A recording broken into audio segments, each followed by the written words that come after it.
안녕하세요 여러분, 소피반입니다. 한국 많이 추울 텐데 여러분 감기 조심하시고요. 저 여기 LA는요 낮에는 좀 더워요. 반팔을 입고 다닐 수 있을 정도로. 그런데 이제 아침 저녁으로는 쌀쌀하고, 오늘 같은 경우에는 좀 쌀쌀한 바람이 많이 부네요. 오늘은 제가 통역을 나가는 날인데요, 통역을 가기 전에 좀 시간을 더 좀 땡겨서 여러분과 담소를 나누고 갈까 해요. 통역에 대해서 궁금한 점들을 대부분 공개 댓글보다는 이메일로 많이 주셨는데요. 이유는 좀 개인적인 이야기들이 아무래도 많아서 그랬던 것 같아요. 그분들의 공통점은 직장을 다니고 계신데 통역에 대한, 그리고 영어 공부에 대한 사랑이, 마음이 너무 사무치다 보니까 직장을 그만두고 한 1년이나 2년 투자를 해서 통역사가 될 수 있을까요? 라는 게 있었는데요. 제 개인적인 생각은, 물론 지금 실력에 따라서 그 시간이 줄어들 수 있고 더 걸릴 수 있는, 그게 달라지기 때문에 정답은 아니겠지만은 저는 그렇게 추천해드리지는 못할 것 같아요. 언어를 배운다는 게 굉장한 시간이 걸리는 일이잖아요. 그런데 통역은 이 기술까지 같이 공부를 해야 되는 면이 있어서 많은 훈련이 필요해요. 그 시간이 더 걸릴 수가 있겠죠. 그런데 그 1년, 2년이라는 시간 동안 직장을 다니시지 않고 생계적인 문제가 없이 내가 그냥 여유 있게 쓸 수 있는 돈이 한 2년치가 있다, 신경 안 쓰고 공부할 수 있다 하면은 이제 얘기는 좀 달라질 수 있겠지만은, 우리가 대부분 그렇게 살지는 않잖아요. 저도 그래요. 한 달, 두 달만 이렇게 버는 돈이 좀 없어도 부족하게 살게 되고, 또 책임질 아이들이 있기 때문에 그게 생계에 영향을 받는다는 거를 피부로 느끼거든요. 그래서 직장을 이제 그만두시고 공부만 하시겠다는 분들은 좀 더 생각을 더 진중히 해보실 필요가 있으세요. 첫 번째는, 만약에 본격적으로 통역 공부를 시작하게 되면 그 시간이 평균적으로 얼마 정도 걸릴까요? 였어요. 이게 첫 번째 주셨던 질문하고 어느 정도 공통 부분이 있는데요.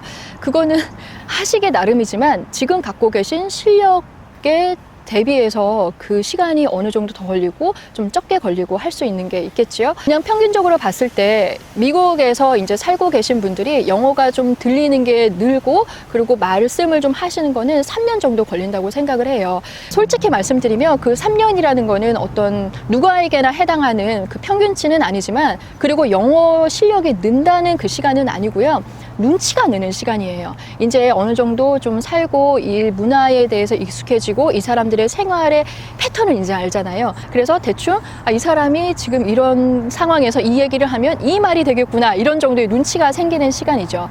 어떻게 가늠을 해보실 수 있냐면요, 여러분이 한국어로 뭐를 들으셨어요. 그러면 그 순간에 최소한 지금 통역 준비를 하고 계시지 않지만 마음을 갖고 계시다면은 5초 안에는 그 문장을 이렇게 만들어내실 수 있어야 되거든요.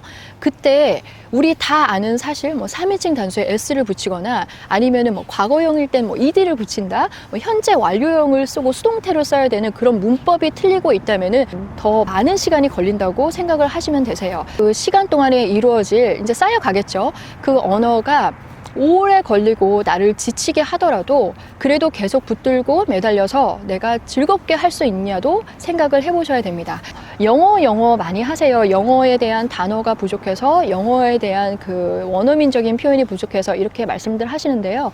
정말 중요한 거는 한국어가 잘 자리를 잡으셔야 돼요. 우리가 다 성인이 되면은 내 모국어인 한국어는 편하게 한다고 생각을 하지만, 막상 통역 현장에 나가면은 우리 한국인의 특징이요, 두서없이 말을 할 때가 있거든요. 이렇게 우리는 알아들어요. 그래도 그러니까 우리의 말의 그 법인 거죠. 그렇지만은 그렇게 두서없이 말하고 주어가 떨어지고 목적어가 떨어져도 명확하게 그 행간의 의미를 꽉 잡아서 정확하게 다른 사람에게 전달을 해야 되는 거죠. 오역이 없이. 그러면 그 첫 단계가 바로 내 모국어인 한국어에 대한 그 끊임없는 연구와 사랑이 필요합니다. 한국어로 말을 하면은 뭐 이렇게 말을 해서 뭐 이렇게 비하할 필요도 없고요. 그러시는 분들 계세요. 영어로는 이렇게 말하면 될 거 왜 한국어로는 이렇게 말해? 막 이러시는데, 아니 그렇게 우리나라 말이 그런 거를 뭐 어떻게 하겠어요. 영어는 또 이런 거고, 그 차이가 있는 거죠. 공부를 하시더라도 너무 집착증처럼, 뭐 예를 들면 지금 여기 앞에 낙엽이 굴러가고 있어요. 그러면 낙엽이 굴러가다가 영어로 뭐지? 여기 사람들이 지나가는데 손을 한 사람이 떨면서 가고 있어요. 그러면 손을 한쪽만 떨고 가자는 영어로 뭐지? 이런 식으로 하시는 것보다는, 그러면 너무 공부가 피곤하겠죠. 우리가 아무리 사랑하는 상대가 있어도 집착증에 있으면 그게 병이잖아요. 병이에요. 그러니까 그 병이 좋을 게 하나도 없는 것처럼 즐기시면서, 그리고 무엇보다 내 한국어와 영어의 그 간극을 줄이면서 그 균형을 잃지 않도록 하는 게 가장 중요한 것 같아요. 통역사가 되고 싶으셨기 때문에, 그 마음이 벌써 넘어갔기 때문에 저한테 이메일을 주신 거겠죠. 그러면 망설이지 마시고 한번 밀어붙여 보시는 그 의지도 좀 필요하세요. 너무 큰 건을 맡으시지 마시고요. 쉽게는 여러분의 주변에 있는 사람들을 먼저 찾아보세요. 그 주변에 있는 친구가, 예를 들면 미국에 있는 친구인데 핸드폰을 개통하러 간다. 너 힘들지? 내가 도와줄게 해서 같이 영어를 해보신다거나, 아니면은 한국에 계시다면은 영어권이 아니기 때문에 당연히 영어를 쓸 기회가 많지는 않죠. 그러면 영어를 쓸 기회, 외국인을 만날 수 있는 그 기회 때마다 한번 가보시고요. 가시고 나서 이렇게 그냥 마는 게 아니에요. 적으셔야 돼요. 기록을 해두셔서 여러분이 뭔가를 표현을 하고 싶었는데 놓쳤다.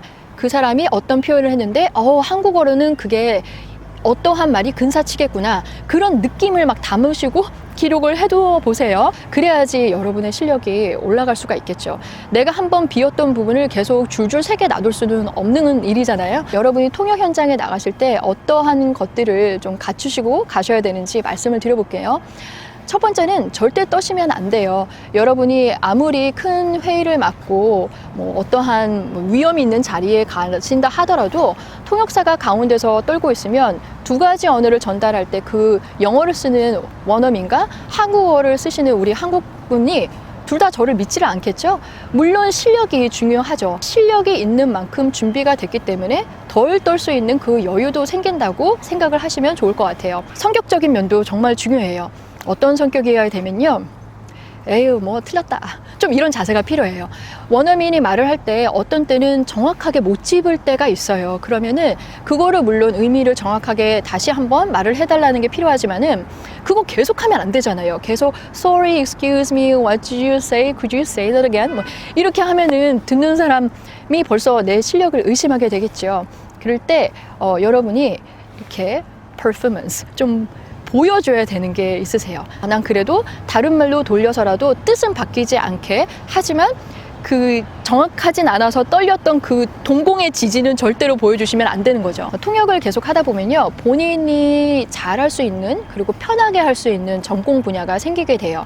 저 같은 경우도 오늘은 의료 통역을 나가는데 그쪽의 거를 많이 알게 되고 계속 나가게 되니까 더 많이 알게 되고 더 편하게 되죠. 기업 대 기업으로 만날 때는 그 기업에 대한 공부도 해야 되고 그 물건에 대한 공부를 많이 해야 되잖아요. 용어도 많이 외워야 되고. 그런데 이제는 제가 더 편하게 자신 있게 잘할 수 있는 분야가 뭔지를 알게 됐잖아요. 그래서 그 부분에 더 일을 하게 되는 것 같아요. 통역사도 당연히 틀리겠죠. 통역사라고 해서 모든 분야의 영어를 옆구리 찌르면 튀어나오는 그 정도로 하는 건 아니고요.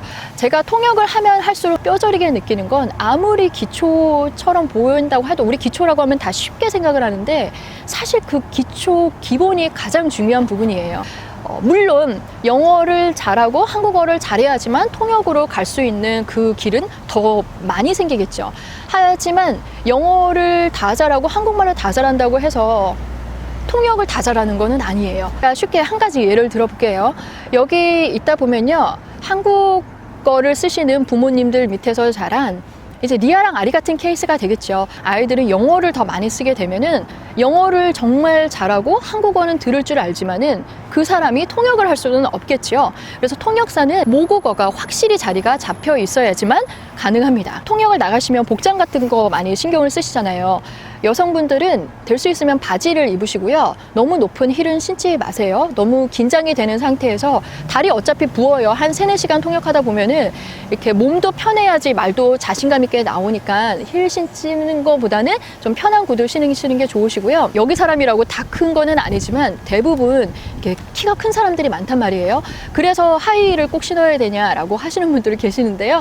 목소리가 크면 돼요. 그래서 저는 목소리 당당하고 크게 내면서 하실 거를 더 권해드리고요. 청바지를 입고 가신다거나 운동화를 신고 가시면은 안 되겠죠? 의료 통역을 나가더라도 그게 재판 케이스들이 있어요. 그러면 변호사가 같이 동행을 하고 그 녹취록을 만들거든요. 녹음을 뜨고 또 이렇게 다 이제 나중에는 정리를 해서 이제 증거로 만들겠죠. 그러니까 그렇게 기록이 남게 되는 일들이 많아요. 그렇게 기록이 남아도 당당하게 뭐 그렇게 문제가 되지 않을 정도의 실력을 키우시면 좋으실 것 같고요. 제가 딱 2개만 더 말하고 갈게요. 통역을 하시는 분들은요, 절대 늦으시면 안 되세요. 저도 평균 한 30분 정도 미리 가 있는 때가 많은데, 못해도 한 15분 전에는 가 있어야겠죠. 트래픽이 있을 수도 있고요. 운전하고 가는데 사고가 나서 막혀 있는 부분도 있을 테고요. 뭐 배가 아파서 갑자기 화장실을 가야 될 때도 있잖아요. 뭐 GPS 시그널이 없어져서 내가 좀 헤매서 돌아가야 되는 때도 있고. 그래서 여러분이 미리미리 가시고요. 그리고 또 중요한 건 우리 한국인이 한국인을 대변해주는 다리의 역할을 하기 때문에 한국인의 마음을 정말 많이 좀 알아주세요. 물론 마음만 안다고 해서 말이 없는 상태에서 전달을 할 수는 없지만은 냉정하고 중립적인 자세는 필요합니다. 하지만 그렇게까지 그 4가지 없이 하는 분들도 계시거든요. 내가 영어 좀 한다고 해서. 근데 이 영어는 잘난 체 할 만한 그런 도구가 아니에요. 그냥 말일 뿐이니까 여러분의 직업의식이 있으시다면은 그분들이 하시고자 하는 그 뜻을 충분히 생각하셔서 최대한 가깝게 전달을 해주셔서 정말 그 좋은 다리의 창문의 역할이 됐으면 좋겠습니다. 저는 그럼 여기까지 하고요. 이제 한 40분 남았어요. 가봐야 될 것 같아요. 여러분, 여기 주변이에요. 얼른 갈게요. 오늘 영상도 봐주셔서, 그리고 제 얘기 들어주셔서 감사합니다. 안녕히 계세요. 오늘 통역이 끝났고요. 사실 4시간 통역을 했어야 되는데 오늘 1시간 반 정도밖에 못했어요. 케이스가 이렇게 좀 어그러지는 그런 일이 있었는데, 제가 통역에 대한 얘기를 오늘 말씀드리는 김에 만약에 통역을 준비하시고 계신 분이나 현장에 나가신 지 얼마 안 되신 분이 계시다면은 한 가지 알려드릴 게 있어서 다시 카메라를 켰습니다. 오늘 케이스가 이렇게 일찍 끝나게 된 데는요, 제가 모든 그 케이스의 얘기를 다 해드릴 수는 없지만은 말씀드릴 수 있는 건, 통역을 해서 뜻을 전달해야 되는 사람이 있잖아요. 대개의 경우에는 클라이언트가 되겠지만은 그 사람이 변호사가 되든 판사든 간에 여러분이 통역사의 입장을 생각을 하셔야 되는 거예요.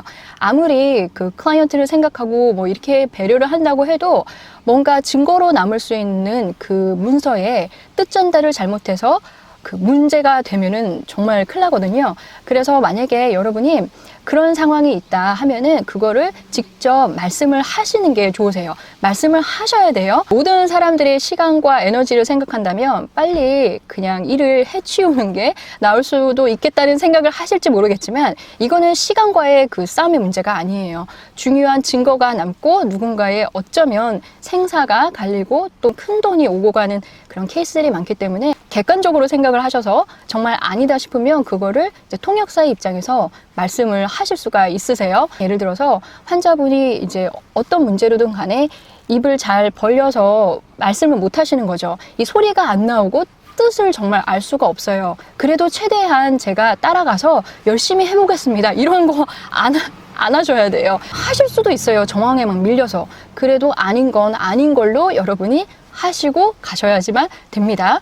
그렇게 되면 다 일한 시간 채우지 못해서 돈 못 받는 거 아니에요? 라고 걱정을 하실 수 있는데요. 첫째, 돈은 다 받고요. 그리고 다 받아요. 뭐든 간에. 만약에 뭐 5시간 통역이었는데 클라이언트가 나타나지 않아서 이 케이스를 할 수가 없었어요. 그래도 돈을 받습니다. 그거 걱정하지 마시고요. 돈 때문에 내가 안 해야 될 소리를 해서는 안 되겠죠? 오늘 제 이 통역 일기에는 그 내용이 들어갈 것 같아요. 생활 속에서 내가 써봤던 그런 표현들을 그 자리에서 여러분이 쓰시게끔 재산으로 만들으셔야 됩니다. 같이 얘기 들어주셔서 감사합니다. 안녕히 계세요.